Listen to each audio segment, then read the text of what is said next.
Bem-vindo ao Papo Espírita, a espiritualidade na sua vida.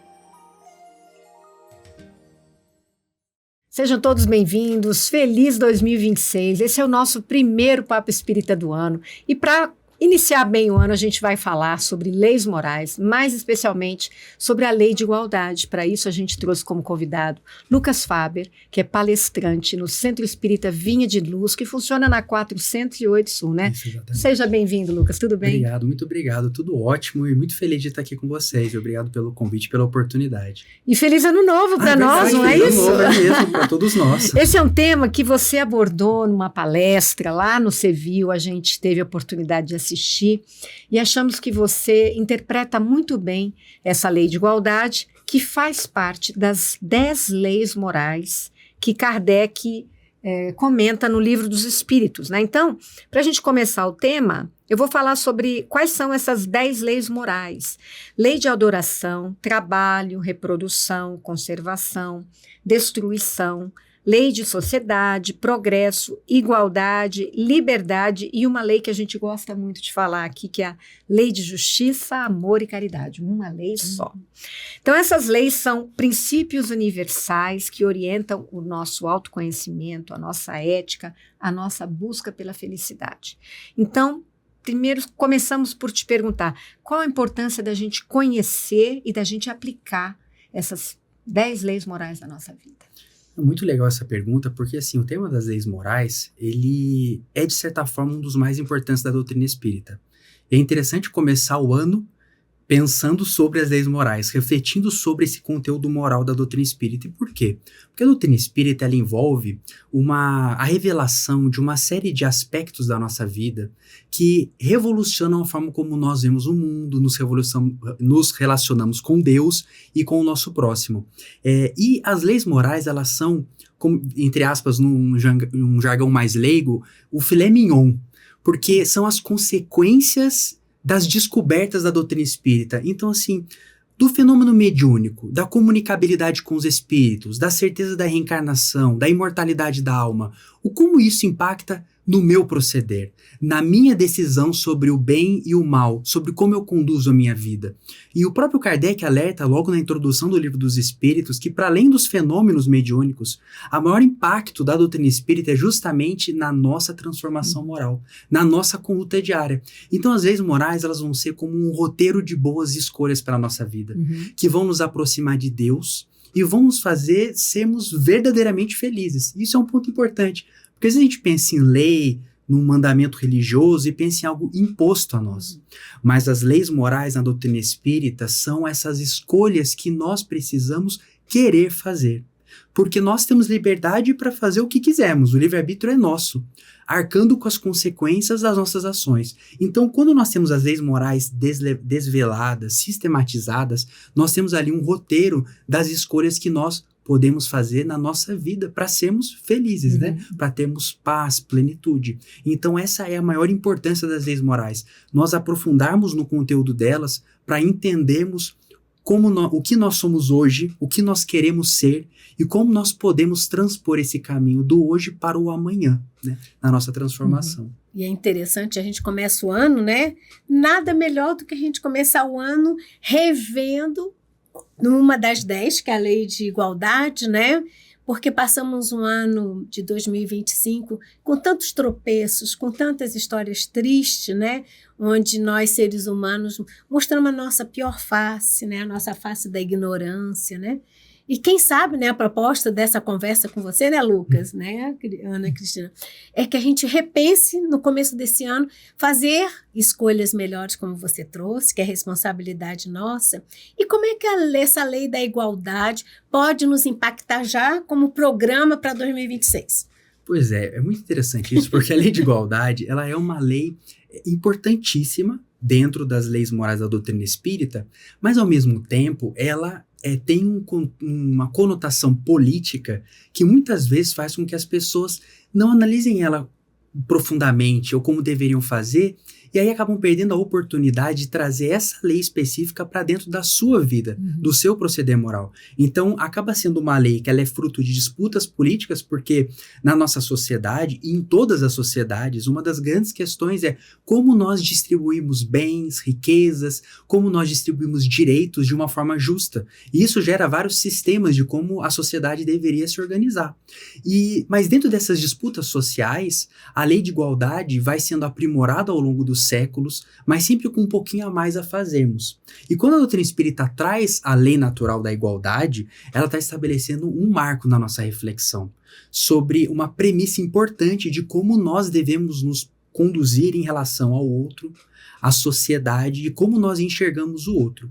Mas um ponto muito importante sobre isso, e que é importante que nós espíritas tenhamos isso em mente, é que a lei de igualdade ela tem que ser vista para o espírita a partir das premissas do espiritismo e do que nós acreditamos como espíritas. Então, por exemplo, nós somos espíritos imortais, somos caminhantes da eternidade, nós reencarnamos. Essa existência atual é apenas uma das infinitas que nós já tivemos na nossa jornada como espíritos imortais, que se modificam com o tempo, que se modificam com as encarnações, mas que não têm a sua essência alterada pelo fenômeno da morte do corpo físico.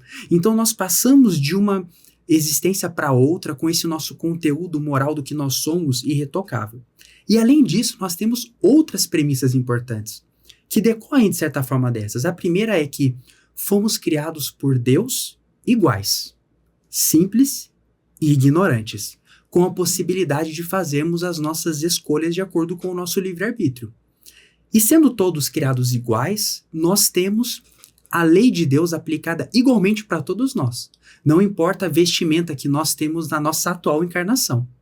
E sendo todos criados igualmente, mas sem as possibilidades de escolher, é natural que nós escolhemos caminhos diferentes. Ou seja, a diversidade é algo natural da humanidade. Então nós temos, de um lado, a igualdade, como sendo todos nós intitulados por iguais direitos perante Deus, mas por outro lado, nós temos o direito de sermos diversos. Isso é muito bonito. E é interessante, desculpa, quando você fala da justiça divina, às vezes a gente olha na desigualdade como se fosse um equívoco divino, né? Dessa justiça que permite essa desigualdade, mas é a diversidade que também conta. E como é que a gente pode entender isso melhor? Há um Deus justo, mas vivemos num mundo desigual, que não é injusto, é desigual, né? Eu quero aproveitar essa tua fala com a palavra desigualdade, né? E a gente sabe, você começou já num aspecto político, eu vou continuar. O Brasil é um dos países mais desiguais do mundo, isso as estatísticas falam, as organizações falam. E além disso, historicamente, a questão da igualdade começou lá na Revolução Francesa com o lema da igualdade, fraternidade, liberdade, igualdade e fraternidade. Quer dizer, era uma questão muito importante para aquela época, né? 1700 e alguma coisa, em que o rei comandava tudo, era um ser divino e não havia absolutamente nenhuma liberdade, nenhuma igualdade, nenhuma fraternidade. E a gente ainda está buscando isso. É um ideal, né? Sim. Então, como que esse ideal pode ser explicado diante da doutrina espírita e também nesse universo em que ainda convivemos com uma desigualdade que é muito dolorosa da gente ver, né? A gente não pode dizer, é assim, a gente não busca a desigualdade. Então, vamos falar um pouquinho sobre isso. Sim, é verdade. É até interessante porque, de fato, a Revolução Francesa foi um grande marco, né? E no livro Obras Póstumas, por exemplo, Kardec vai ter um artigo intitulado Liberdade, Igualdade e Fraternidade, em que ele vai tratar desses três aspectos desse ideário que se consolidou e que verdadeiramente revolucionou o nosso mundo, né? De forma que, vários séculos depois da Revolução Francesa, nós ainda hoje tentamos implementar esses ideais. E vejam que o Livro dos Espíritos, nas leis morais, as últimas 3 leis morais são, de certa forma, igualdade, liberdade Sim. e fraternidade, porque a lei de justiça, amor e caridade é uma lei de fraternidade. Então, os revolucionários de então, de certa forma, perceberam e aprenderam, ainda que parcialmente, essa lei natural e transformaram ela no ideal político. Só que nós ainda perseguimos a concretização desses elementos. É importante que a gente tenha em mente que quando nós pensamos que somos espíritos imortais, que, portanto, somos iguais na nossa essência, mas escolhemos caminhos diferentes, nós temos diferentes aptidões e passamos por diferentes experiências aqui na Terra que são necessárias para a nossa evolução. Só que um erro que às vezes nós cometemos como espíritas é de achar que as desigualdades sociais são fruto de escolhas que as pessoas fizeram em outras encarnações e que, portanto, elas são indiferentes ao espírita. Que o espírita deve aceitar essas desigualdades como algo natural, algo dado, e que os espíritos que estão em cada classe social devem lidar com as dificuldades de sua classe. Só que o próprio Livro dos Espíritos, na questão 806, é muito claro em dizer, quando Kardec pergunta aos espíritos, e a desigualdade social, ela é da lei natural de Deus? E os espíritos são categóricos em dizer, não. A desigualdade social é fruto das escolhas do homem. Kardec insiste na linha de baixo, perguntando assim para os espíritos, mas então haverá um dia que a desigualdade desaparecerá? E os espíritos dizem, sim, quando os homens aprenderem a praticar o egoísmo e o orgulho, prevalecerá apenas a desigualdade do merecimento. Vejam que interessante, porque os espíritos, se nós interpretarmos esse raciocínio deles, estão dizendo que hoje não há desigualdade apenas pelo merecimento. As nossas estruturas sociais geram desigualdades, geram iniquidades e geram injustiças. E essas estruturas sociais são obras nossas, como homens, como mulheres, que construímos sociedades que são injustas. E o ponto que nós vamos chegar com a nossa evolução é de, combatendo o egoísmo e o orgulho, nós conseguimos alcançar esse estado em que nós seremos sim diversos, nós seremos sim diferentes, mas nós seremos diversos e diferentes com dignidade e, principalmente, de acordo com exclusivamente o nosso mérito, porque isso nós não temos hoje na nossa sociedade. Isso é uma resposta tão clara dos espíritos e às vezes a gente acaba deixando passar.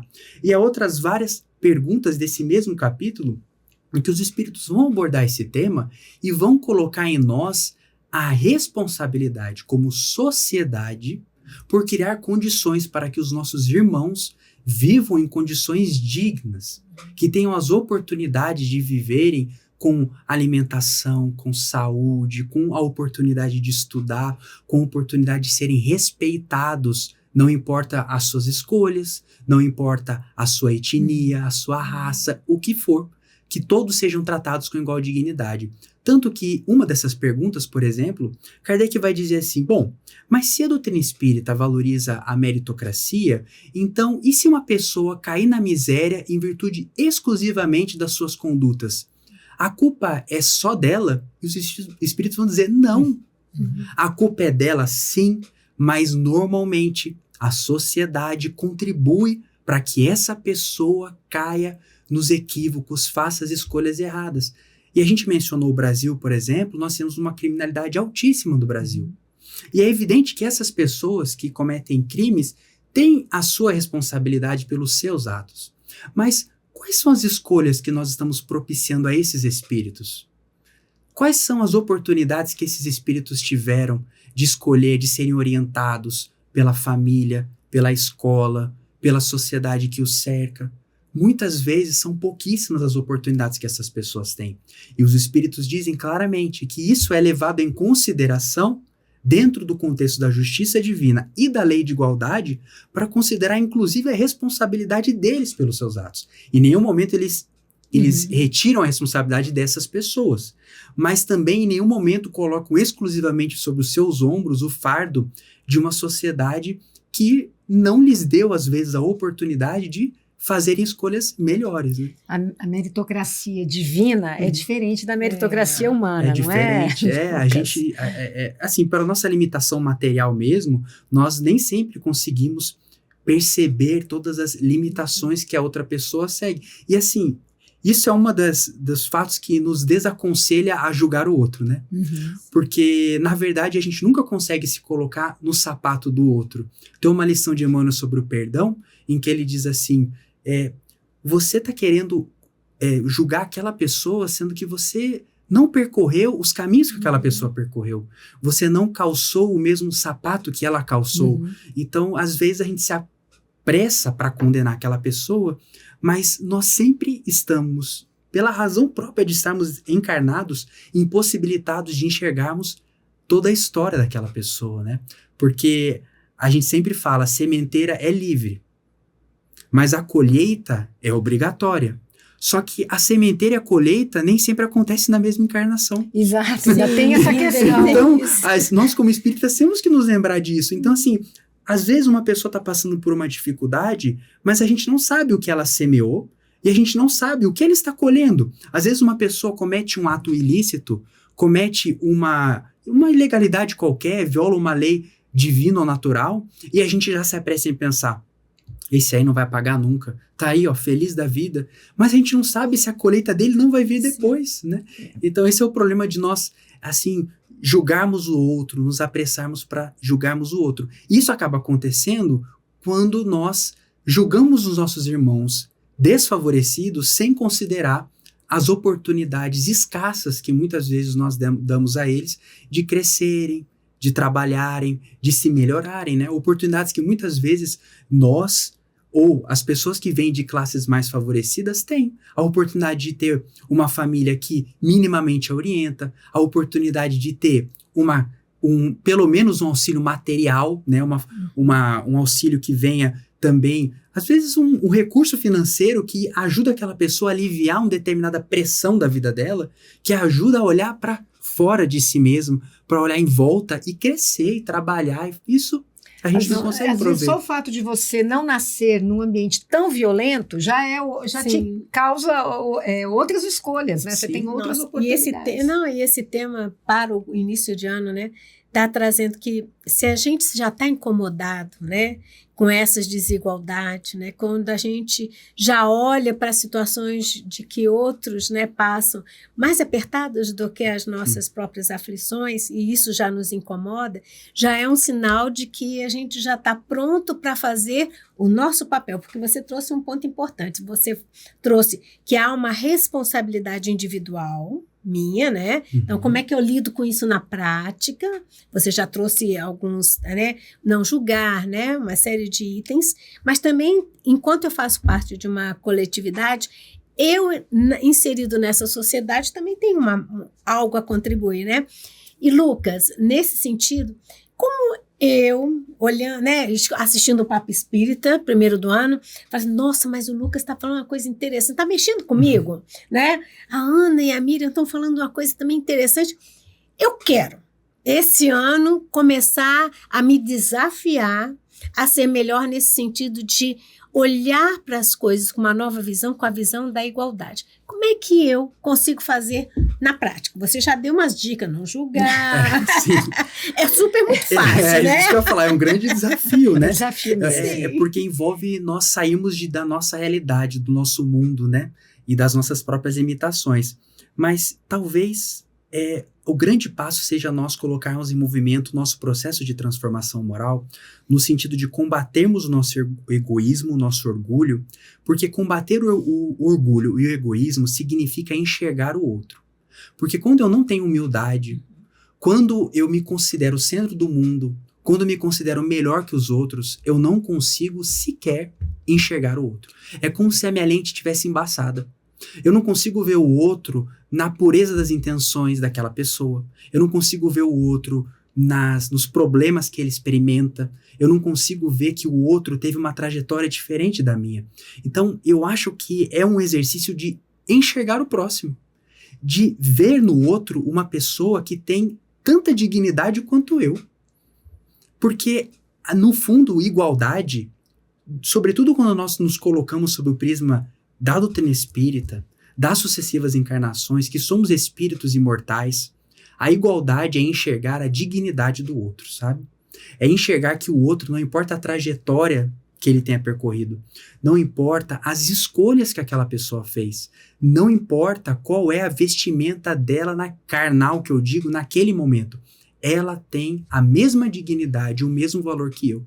Eu sempre gosto de lembrar de uma parábola de Jesus, que é uma parábola bem famosa, que é a parábola dos trabalhadores da vinha, que é uma parábola que embasa as reflexões do Evangelho segundo o Espiritismo sobre os trabalhadores da última hora. Essa parábola fala que um pai de família, ele começa assim, inclusive é muito interessante, que o Senhor é como um pai de família. E a gente já vê como Jesus nos ensinou a ver Deus como um pai de amor, né?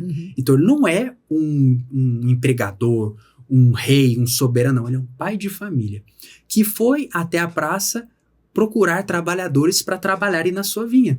Então ele vai a cada hora do dia, a cada 3 horas do dia, ele vai até a praça e pega as pessoas. Os trabalhadores que ele pega primeiro, ou seja, ainda de madrugada, ele oferece 1 denário para aquelas pessoas voltarem para trabalharem na vinha. Na segunda hora, ele vai lá e fala, mas o que vocês ainda estão fazendo aqui? Venham trabalhar na minha vinha e eu vou pagar para vocês o que eu achar que é razoável. E assim ele sucede até a última hora do dia, quando ainda tinha pessoas naquela praça, e ele traz elas para trabalhar. Na hora de pagar a remuneração pelo serviço, os trabalhadores, ele determina que o encarregado dele pague primeiro para os trabalhadores da última hora, que chegaram depois, que tinham trabalho de apenas 1 hora do dia de serviço. E o encarregado vai lá e entrega 1 denário para aquelas pessoas. E as pessoas vão se sucedendo, os trabalhadores, até que os trabalhadores da primeira hora, que haviam trabalhado 12 horas, recebem 1 denário também. E eles se revoltam com aquilo. Porque, mas como? Trabalhei mais. Trabalhei mais, eu mereço mais. Como assim? E aí, na verdade, Jesus fala, na história, Deus fala, mas vocês veem no meu ato, eu querendo ser bom, vocês veem a maldade no meu ato, eu não posso querer ser bondoso? Ou seja, ele diz assim, vocês por serem invejosos, querem que o outro receba menos que vocês? E aí, ou seja, aquelas pessoas tinham recebido exatamente o que elas tinham combinado com ele. Elas não tinham sido injustiçadas, elas tinham recebido exatamente a remuneração que tinham acordado com ele. O problema era entre eles. O problema era entre eles. O problema era que a igualdade incomodava Sim. aqueles trabalhadores. E o problema era que eles, ao não reconhecerem a possibilidade dos outros serem iguais a eles não reconheciam a própria dignidade deles. Porque a gente pode imaginar que esses trabalhadores que ficavam na praça até mais tarde estavam lá por inúmeros motivos. A parábola não diz. Há um momento em que o senhor da vinha pergunta para eles, mas estamos na 6ª hora do dia, o que vocês estão fazendo aqui? E eles falam, é que ninguém quis me contratar. Ou seja, não necessariamente eles são preguiçosos, podem ser. Ou pode ser que eles tenham optado equivocadamente por um outro caminho. Pode ser que eles tivessem optado por cometer crimes ao invés de trabalhar. Mas pode ser que eles fossem simplesmente os marginalizados, os vulneráveis, que não tiveram a oportunidade. Mas o Senhor os trouxe para trabalharem na vinha. Não importa de onde vieram, não importa a história deles, não importa o passado deles. E todos valiam 1 denário. Porque esse é o ponto da igualdade. Todo mundo tem igual dignidade. E Jesus ensinava isso para nós nas suas caminhadas. Sempre que encontrava as pessoas que precisavam, caminhava entre os vulneráveis daquela época, porque ele mostrava que todos valiam o mesmo para o Pai. Ele nunca disse, você fez mais que aquele, Nunca. então você merece mais, ou você merece o céu, você não merece o céu. Todos merecem o céu, Exatamente. o reino de Deus. Ele nunca diferenciou e ele nunca se importou com as diferenças que a sociedade daquela época fazia. E assim, é engraçado, porque às vezes até parece que ele gostava de provocar, mostrar que então os fariseus eram aquilo. Jesus estava sendo simplesmente perfeitamente bom, perfeitamente justo e perfeitamente amoroso. Porque para ele não importava se aquela mulher no poço era samaritana, não importava se os fariseus achavam que os publicanos valiam menos que eles, não importava. Não importava para ele se os hebreus achavam que eles eram os trabalhadores da primeira hora e mereciam uma remuneração maior. Não importava, porque para ele todos eram iguais na seara do Senhor. Todos tinham a oportunidade de se levantar e trabalhar. mesmo quando ele via alguém que estava pecando, que estava errado, como no caso da mulher adúltera, o que ele fala para ela? Vá e não peques mais. Nossa, o seu convite para exercitar na prática a igualdade é vamos superar esse egoísmo, esse nosso orgulho, né? Que faz com que a gente se ache melhor do que o outro, que a gente se ache um privilegiado, Sim. né? Que a gente acha que as nossas condições nos levam a um status de merecimento, entre aspas, né? No qual a gente se desvia. E interessante que esse olhar, ele passa pelos núcleos familiares, né? Então, assim, é um exercício que a gente faz conosco mesmo, mas também que a gente leve essa maneira de compreender o outro dentro dos nossos núcleos familiares. Porque, às vezes, dentro do próprio núcleo familiar, não necessariamente aquele núcleo menor, né? Pai, mãe, filhos. Mas você tem ali Mas tem privilegiados, por Sim. exemplo. Esse aqui, eu gosto mais dele porque ele faz aquilo que eu peço. É esse ponto. Exato. Ele me agrada. E o outro não me Sim. agrada. O outro Verdade. é diferente. O outro escolhe outros caminhos com os quais eu não concordo. Né? Confronta com as minhas ideias. Exato. Verdade, Né? pensa diferente. Como é né? que eu vou trabalhar É. dentro da minha casa a lei de igualdade se eu tenho dentro de mim introjetado a desigualdade? Porque aquela igualdade, ela tem que servir ao meu interesse. Eu tenho que achar que aquilo é o melhor. E tem sempre alguns ali que não, eu quero outra vida, eu quero outras escolhas. Não é E isso? Ana, você trouxe uma coisa interessante. O desvio de compreensão do que seja egoísmo. Né? Você relatou, né? O que a gente se fala que nesse comportamento você age como egoísta, a pessoa vai dizer que não. Porque egoísmo a gente acha que é quando eu quero tirar as coisas dos outros, né? Então, eu não sou egoísta, viu, Lucas? Viu, Ana? Não sou egoísta, não tiro nada de ninguém. Mas também não suporto, não dou espaço para quem é contra minhas ideias, para quem vai contra meus interesses, né?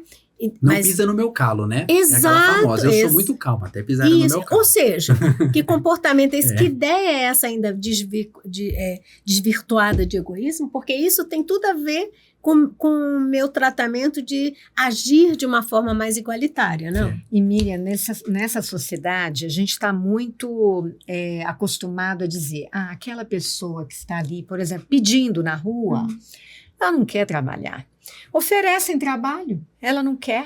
Ela quer se beneficiar do benefício social, isso é muito comum no nosso país, né? Em outras realidades, de outras formas, mas é o que a gente está observando na atualidade, a questão dos imigrantes, que tentam buscar uma outra situação melhor, por total falta de condições, às vezes vivem violências muito grandes, vivem guerras, vivem fome em seus países. Ninguém vai para um outro país porque eu quero roubar, eu quero matar, eu quero cometer crimes. Quer dizer, não é ninguém, mas nossa, como é que a gente lida? Porque a gente ainda tem todo tipo de pessoa, né? E eu não posso ficar julgando aquela pessoa, como você disse, porque ali tem um passado, ali tem um contexto, tem toda uma situação individual dela que não me é dado conhecer.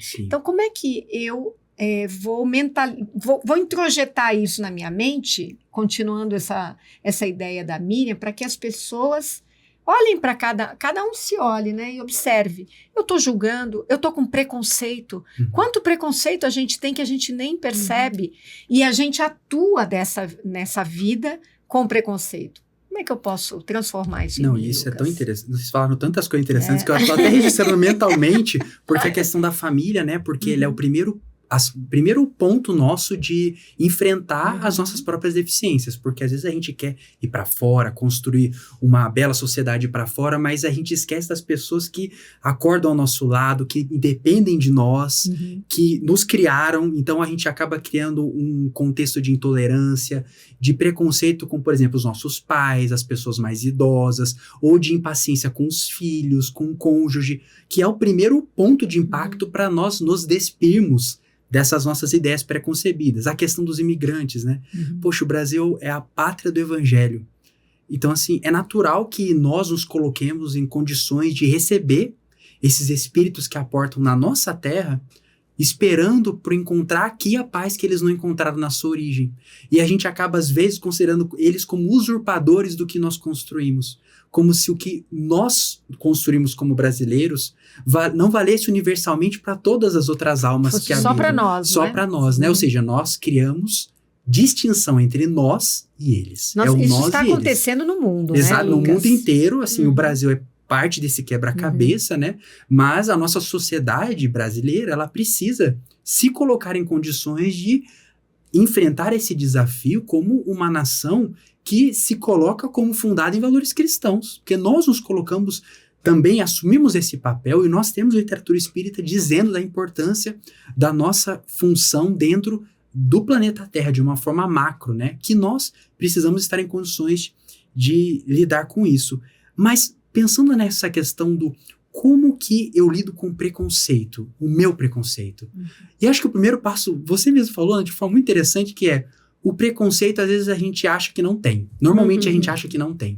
E o preconceito é uma coisa tão enrustida em nós, porque ela é transmitida pelo nosso grupo social, pela nossa família, pelo nosso grupo religioso, como se fossem premissas do nosso agir.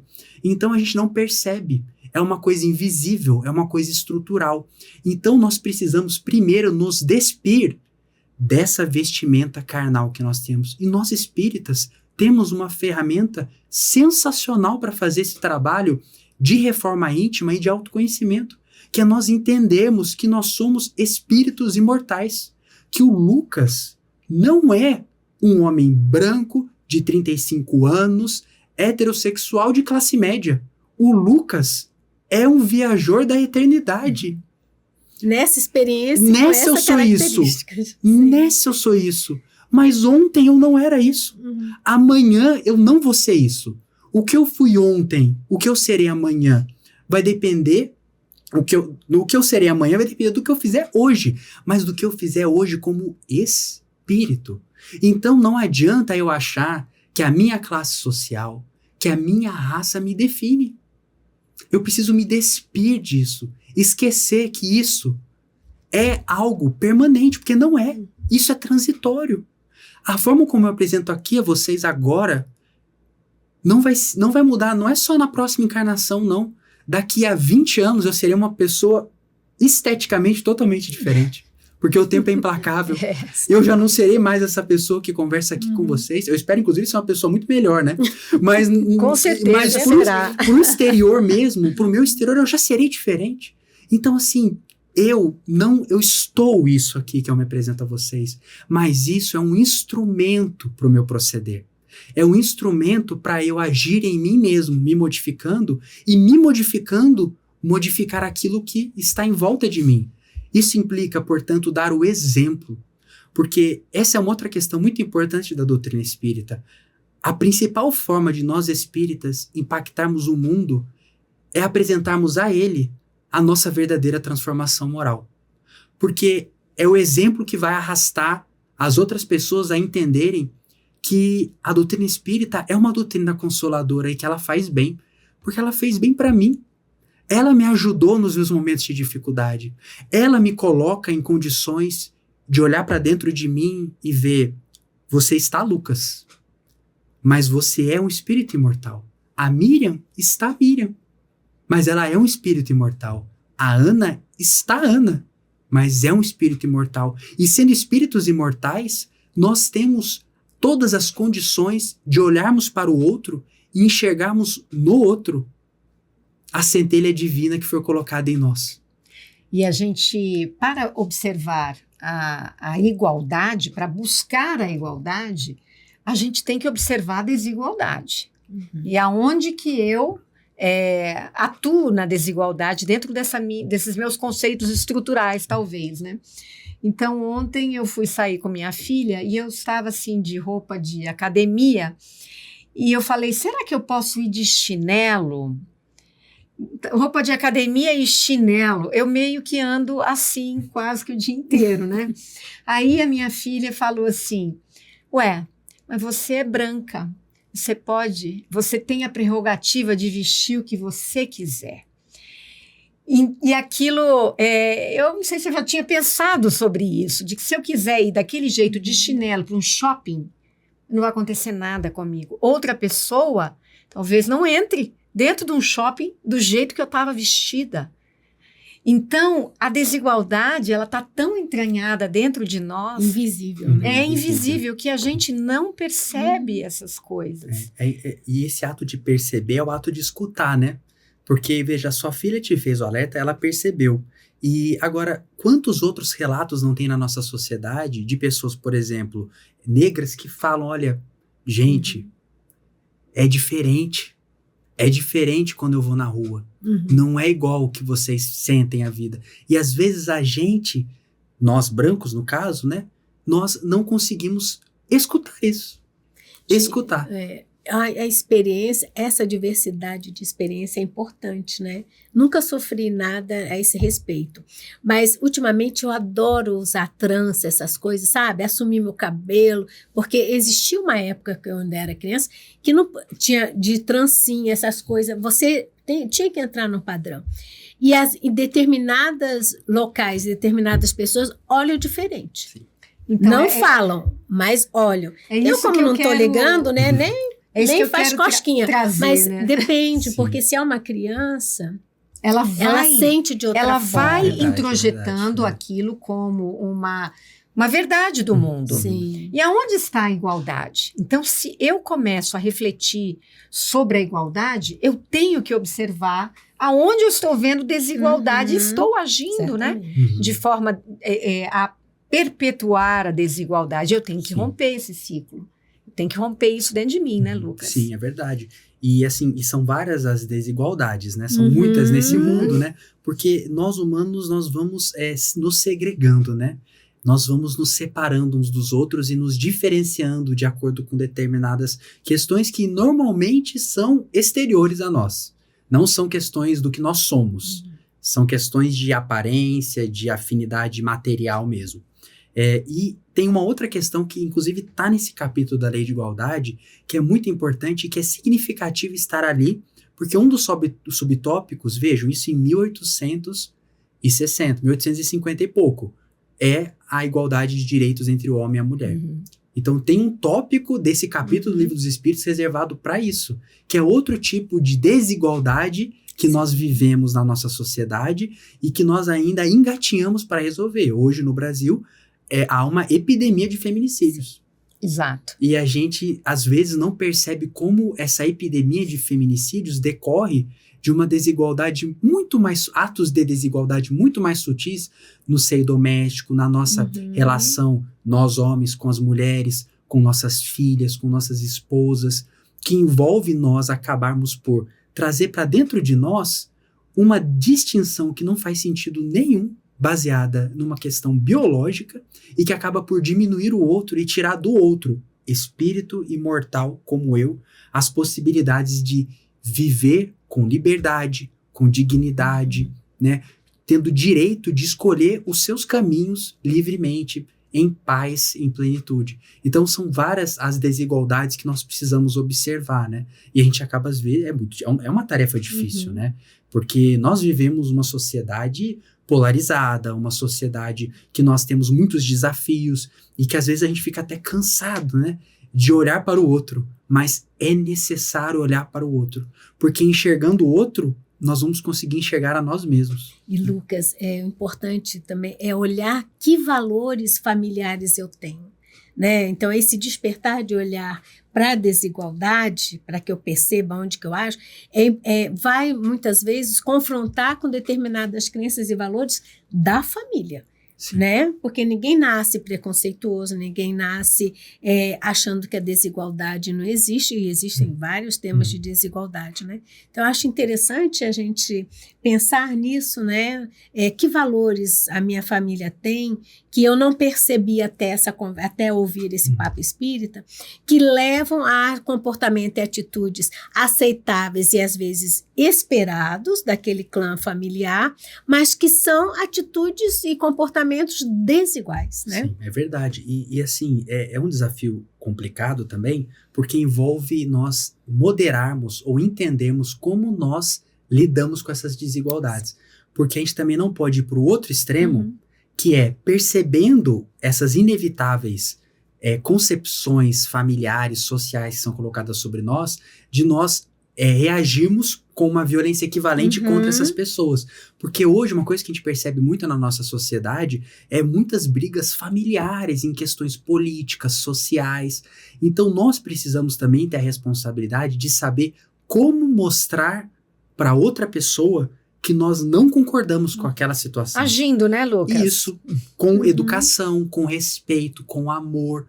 Assim como nós dissemos no começo, sem julgamento moral, por N motivos que nós podemos fazer de qualquer pessoa, também em relação aos nossos familiares, que às vezes perpetuam determinadas condutas e pensamentos com os quais nós não concordamos, mas mostrando para eles que o outro caminho, o caminho de perceber a igualdade, enxergar a dignidade do outro, é o melhor caminho para nossa transformação moral. Ou seja, de novo, se colocando com respeito, de forma contundente, né, de forma correta, mas com muita parcimônia, entendendo que aquele outro espírito que está ali, às vezes fazendo um julgamento equivocado, é uma pessoa que também está aprendendo, que também tem suas limitações, por exemplo, pensando em gerações diferentes.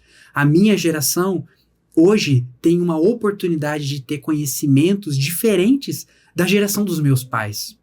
Então é natural que em vários aspectos eu perceba questões que eles não percebem, porque eu também fui ensinado a percebê-las. Alguém disse para mim, Lucas, perceba isso. Olha essa questão, não é injusto isso?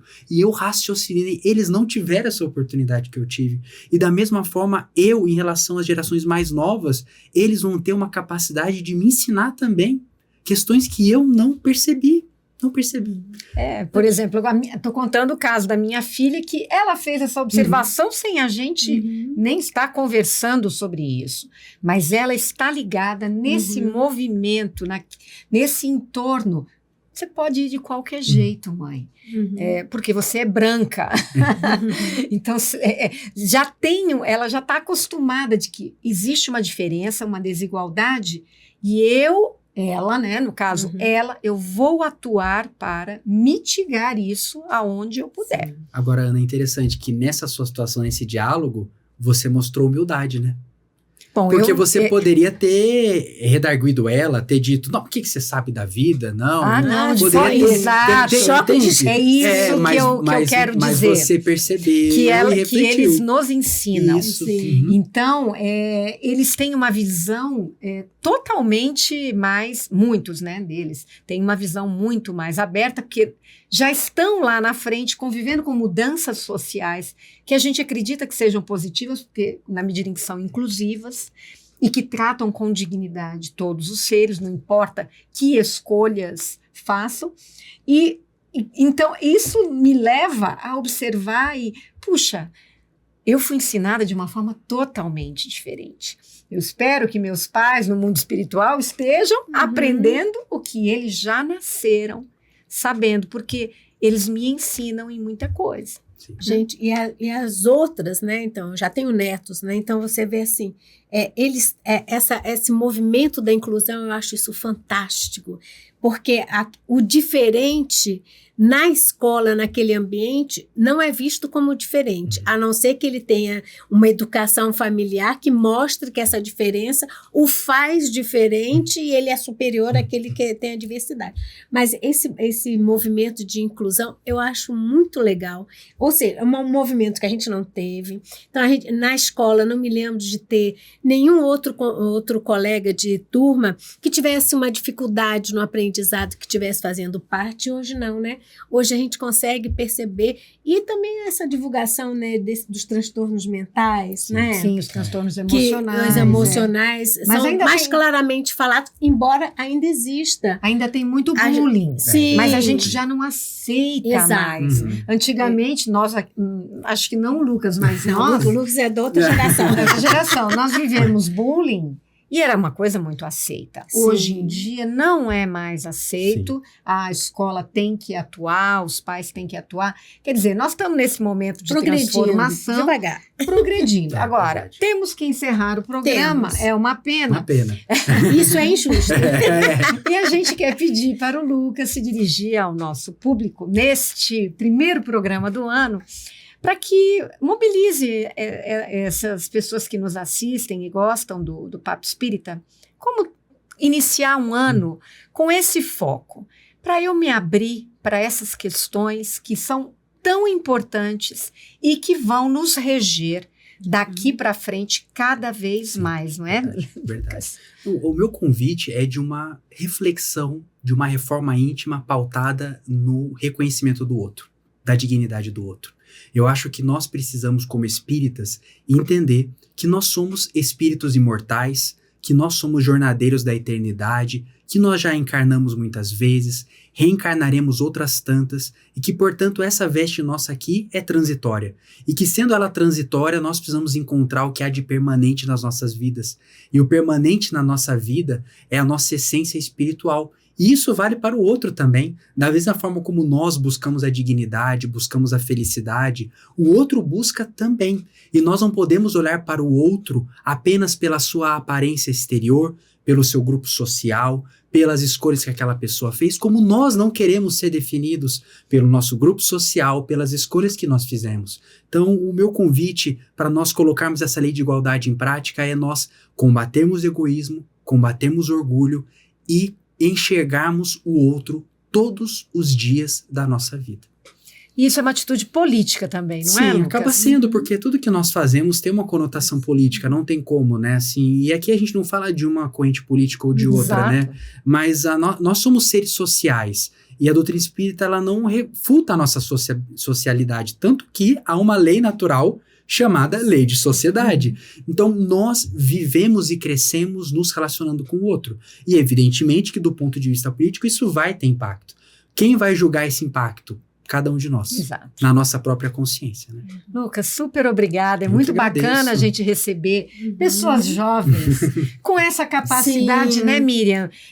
Não só de comunicação e de articulação de ideias, mas de um profundo conhecimento da doutrina espírita e sua aplicação na nossa vida, né, Lucas? Porque Obrigado. é isso que importa. É isso. Se a gente não colocar em prática, ficar só na teoria, recitando Kardec, isso nós não vamos conseguir mudar o mundo. Sim, exatamente. E a gente está aqui para mudar o mundo, né? E a sua geração Sim. vai fazer muita diferença. Sim, é verdade. Eu que agradeço muito pelo convite e, assim, é importante nós sempre termos em mente, né, que Kardec já disse que o bom espírita é reconhecido pelos esforços que faz para conter as suas más inclinações. Então essa é a nossa batalha, esse é o nosso bom combate, e que ele repercuta numa sociedade mais feliz, mais justa, mais caridosa, mais fraterna, que é o que nós queremos para todos nós, para os nossos filhos, para todas as gerações. E quanto menos desigualdade, mais harmonia social a gente vai ter, menos medo, menos toda essa infelicidade que a gente vive, Sim, né? com certeza. Miriam, obrigada. Lucas, obrigada. Agradeço. Um feliz ano novo para nós todos e para vocês que nos assistiram. Gostaram desse programa? Deem seu like, compartilhem, continuem com a gente, porque 2026 teremos programas todas as quintas, 18h45, canal TV Comunhão. Estamos em mais de 400 programas, então compartilhem a nossa playlist, assistam, nos acompanhem que teremos temas muito importantes. Muito obrigada, até semana que vem.